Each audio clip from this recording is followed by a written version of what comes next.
ugliest walleye competition is here. Yes, lightning can actually strike your fishing rod, and Grandpa finally got some payback, baby.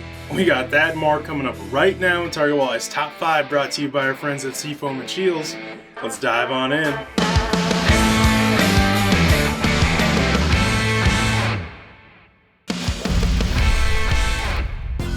The 2025 Ugliest Walleye Competition is here, and our good buddy Dan Spangler is kicking things off with this Basset Hound / Unicorn hybrid that swatted at a Berkeley Stunna 100 jerkbait that was being worked up above its schnoz. To be fair, the Berkeley Stunna does catch some pretty unique specimens. Anywho, I shared Dan's post on the Target Walleye Facebook page, and we have already had over 200 submissions of walleyes that were lacking aesthetic appeal. You're darn right, I've been going through every single one of them. What else would I do? And they basically, so far, could be broken down into 4 different categories or divisions. And you already know that Merps and Derps are taking the spotlight. Although, the humpbacks have had a fairly strong presence. Of course, there's a whole bunch of bonus protein going on. And anything goes in the other category. You got no eyes, no teeth, no appetite, no self-control, you name it.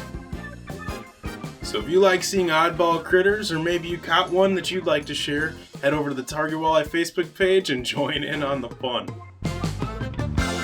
You know, it's time to get off the water when Mother Nature turns your fishing rod into a sparkler. I'm in danger! What the heck? Yeah, a hard pass from me, but I do have to read a few of the A+ comments under the original post. This is God telling you last cast was the one you just did. Be sure to say hi to Ben Franklin when you meet him. And great Scott, you're about to catch 1.2 gigawatts.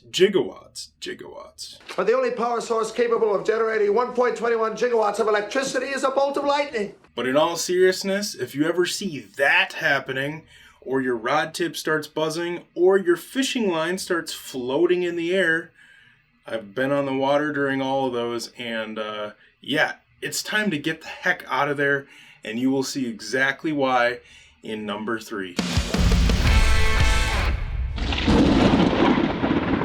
Fishing and lightning absolutely do not mix, because the worst can happen, and the worst does happen. Look at this terrifying picture, and how scary is it to think that somebody was holding this fishing rod at the time that it was struck by lightning. I guess it was literally on fire, blew up, and the reel blew right off of that rod. That pic is from Dalton Ray's Facebook post, who said that he was fishing a tournament last Wednesday with his girlfriend when she literally got struck by lightning. He said it instantly knocked both of them to the deck of the boat. She could not feel her lower half, and her clothes were torn down her side and melted to her leg. She was rushed to the hospital and suffered some pretty severe burns. After 3 days in the hospital and tons of tests and scans, she's doing well now.